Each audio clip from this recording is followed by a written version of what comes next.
I'm sure you've heard the news, the shocking headlines that gripped Nigeria in 1966. But have you heard the full story behind those headlines? The intricate details that led to one of the darkest chapters in Nigerian history?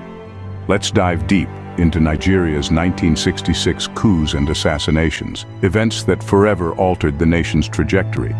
In 1966, Nigeria was on the brink of a major upheaval.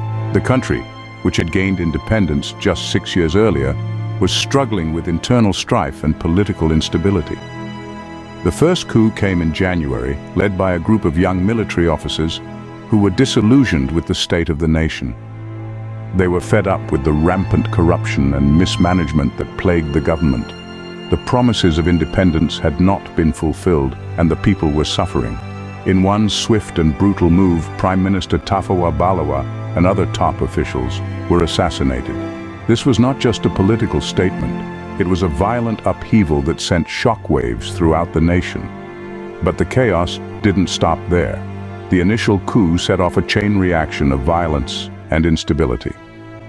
6 months later, in July, a counter-coup erupted.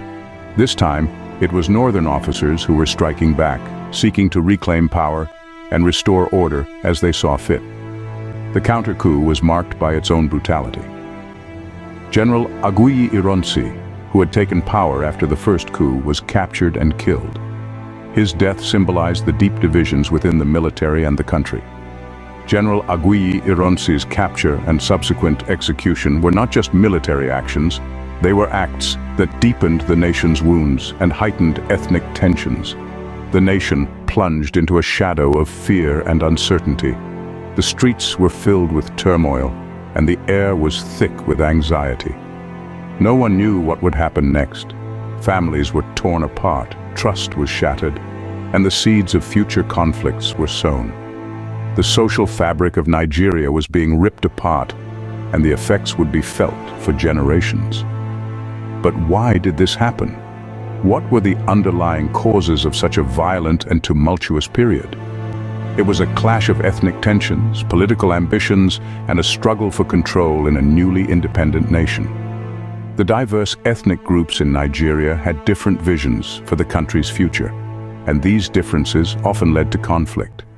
The scars of these events are still felt today, shaping Nigeria's history and its people. The legacy of the 1966 coups is a reminder of the fragility of political stability and the dangers of unchecked power struggles. So, next time you hear about political unrest, remember Nigeria in 1966. A chilling reminder of how power struggles can turn deadly.